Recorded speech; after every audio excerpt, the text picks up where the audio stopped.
Assalamualaikum warahmatullahi wabarakatuh dan salam sejahtera. Okey, hari ini kita sambung semula dalam bab yang keempat. Sebelum ni kita telah mempelajari reaksi terhadap Malayan Union di Semenanjung. Untuk hari ini kita akan lihat lagi sikit lagi untuk kita habiskan bab yang keempat. Hari ini kita akan lihat penyerahan Sarawak kepada kerajaan British. Kemudian kita tengok reaksi penduduk tempatan terhadap penyerahan Sarawak kepada British. Kemudian kita akan lihat penyerahan Sabah kepada kerajaan British dan reaksi penduduk tempatan terhadap penyerahan Sabah. Hari ini kita nak lihat di Sabah dan Sarawak. Okey, pentadbiran di Sarawak pada 11 September 1945 selepas Perang Dunia II tamat, iaitu selepas kekalahan Jepun, tentera Australia telah mendarat di Kuching dan telah memperkenalkan pentadbiran tentera, iaitu British Borneo Civil Affairs Unit. Akan tetapi pada tahun 1946, pentadbiran ini telah diubah kepada BMA, British Military Association, seperti di Semenanjung. Tapi ini diperkenalkan di Sarawak. Sebelum Sarawak diserahkan kepada British, Sarawak telah dikuasai oleh warga Brooke. Sebelum ni tiga tak silap cikgu, kamu tak sempatlah belajar tentang pentadbiran di Sabah dan Sarawak. Ini cikgu maklum, keluarga Brooke telah menguasai Sarawak lebih kurang 500 tahun. Vainer Brooke telah menyerahkan Sarawak kepada British. Walau bagaimanapun, mendapat tentangan masyarakat tempatan.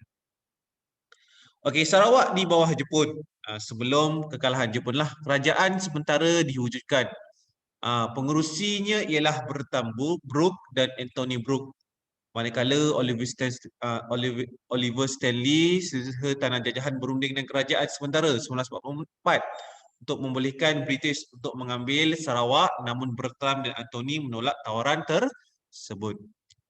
Okey, kita akan lihat mengapa keluarga Brooke ni menyerahkan Sarawak kepada British. Memang Vainer Brooke ni orang British, tapi Sarawak ni Vainer Brooke ni bukannya daripada kerajaan British. Dia adalah rakyat yang kaya. Dia telah membuat satu syarikat dan berjaya menguasai Sarawak. Okey, sebab pertama ia menyerahkan keluarga Brooke ni menyerahkan kepada British adalah disebabkan oleh masalah pewarisan tahta. Semasa Charles Brooke mewariskan tahta kepada Vainer, beliau mewasiatkan Vainer supaya mengadakan rundingan dengan saudaranya, iaitu Bertram Brooke dalam pentadbiran negeri. Walau bagaimanapun, Vainer Brooke telah mengetepikan Bertram dan membuat keputusan mengikut kehendak sendirinya. Disebabkan oleh Vainer Brooke tidak ada anak lelaki untuk menggantikannya sebagai raja. Keluarga Brooke ni digelar sebagai Raja Putih. Lebih kurang keluarga diraja lah. Tetapi dia tak ada waris.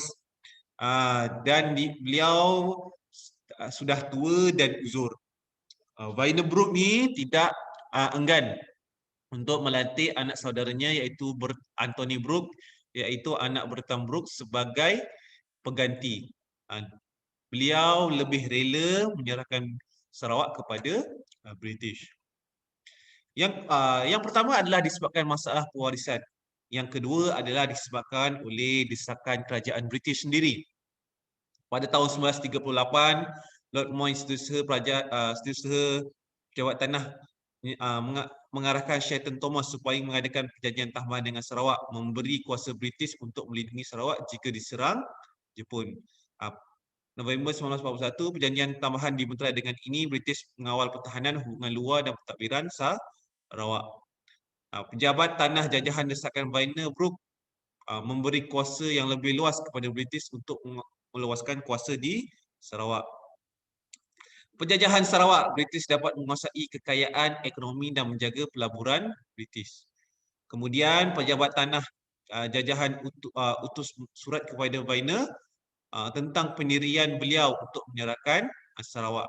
Dia bukannya serah Sarawak terus. Sebelum ni British pun dah sedikit demi sedikit berjaya menguasai Sarawak. Akhir sekali setelah British berjaya menguasai kebanyakannya, Vainer setuju untuk menyerahkan Sarawak kepada British. Kerana Vainer ni dia dapat lihat bahawa jika British mengambil alih Sarawak, Sarawak akan lebih maju. Yang kedua adalah disebabkan oleh masalah kewangan. Selepas peperangan dunia yang kedua, ekonomi di Sarawak terjejas. Banyak ladang musnah, lombong biji timah musnah, getah pun terbiak.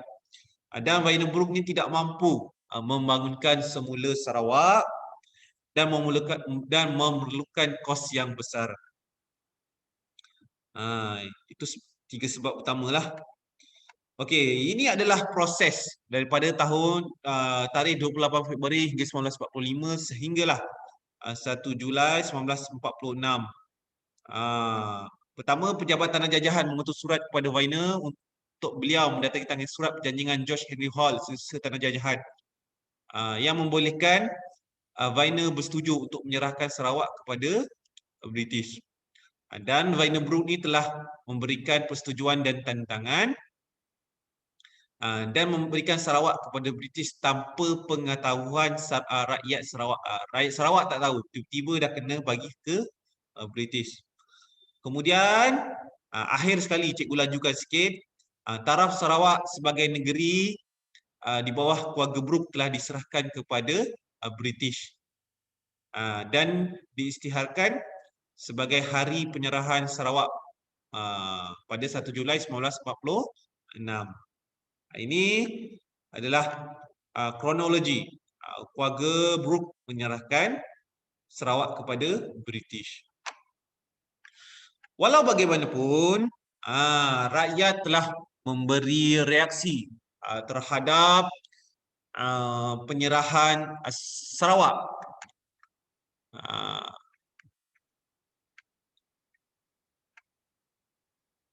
Yang pertama kita lihat faktor penentangan penyerahan Sarawak.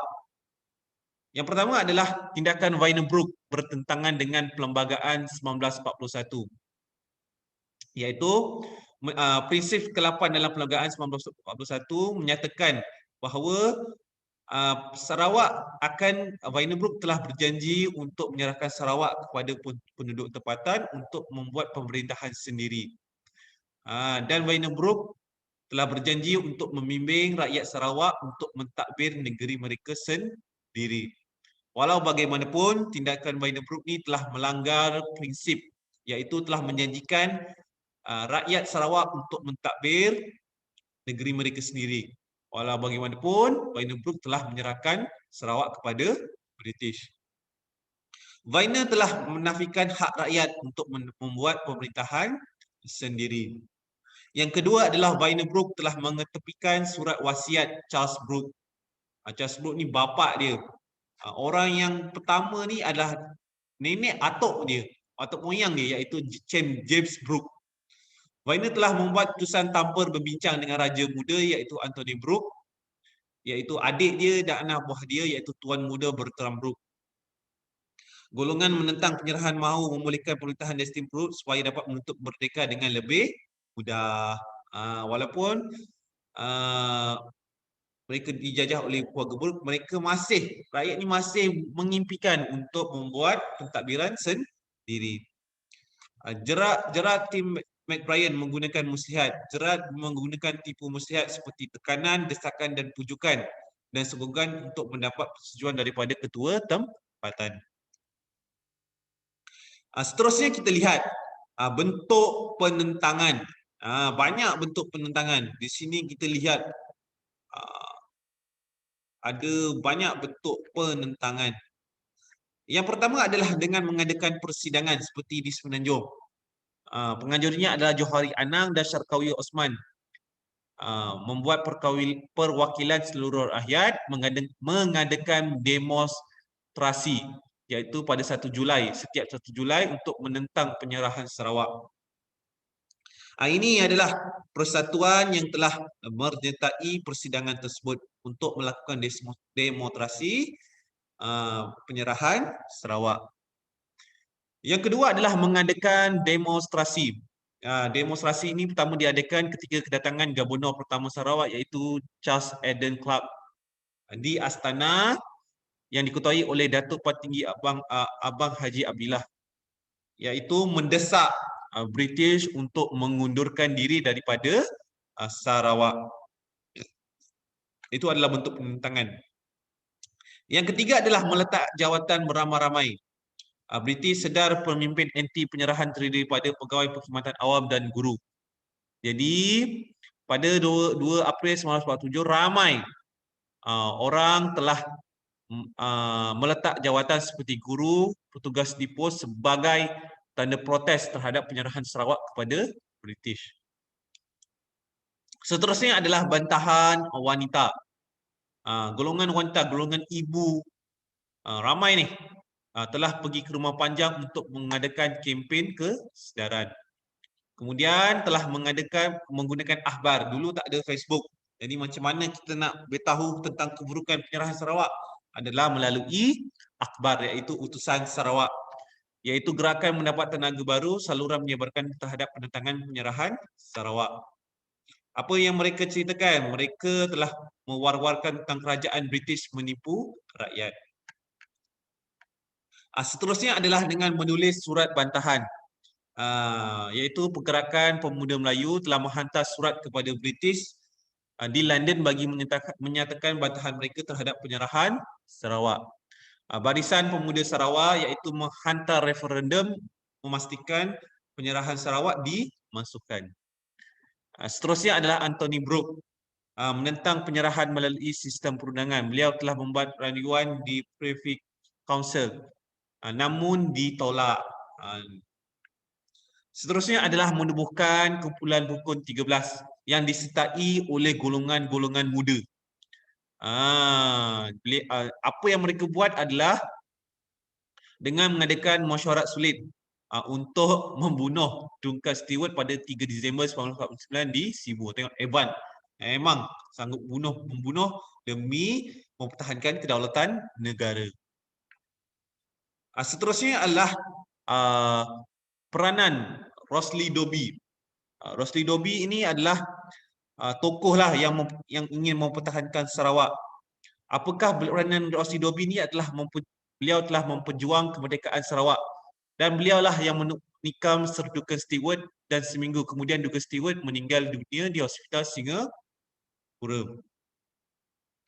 Walau bagaimanapun, Rosli Dobbie dan rakan-rakannya dikenakan hukuman gantung hingga mati setelah didapati bersalah, dan anggota rukun 13 ni telah diharamkan.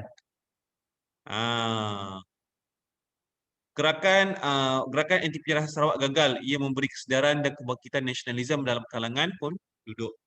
Dan tindakan Rosli Dobbie ini telah membawa penubuhan parti politik, iaitu yang menentang penyerahan Sarawak. Walau bagaimanapun, ada kumpulan yang menyokong penyerahan Sarawak. Antaranya adalah Datuk Bandar Abang Haji Mustafa dan Datuk Amar Abang Haji Sulaiman. Kerana disebabkan oleh untuk memajukan negeri. Kerana British ni banyak dana yang dah mampu memajukan Sarawak dari segi aspek politik, perubahan, perdagangan, pertanian, pendidikan, kesihatan dan taraf hidup. Yang kedua adalah dapat memajukan penduduk tempatan. Iaitu seterusnya adalah memberi peluang pekerjaan dalam perkhidmatan awam. Rumusannya, British menjadikan Sarawak sebagai tanah jajahan seperti di Tanah Melayu. Ia menggambarkan rancangan besar British di Tanah Melayu, Singapura, wilayah utara Borneo. Penyerahan Sarawak telah mencetuskan reaksi, sama ada yang menyokong dan ada juga yang membantah.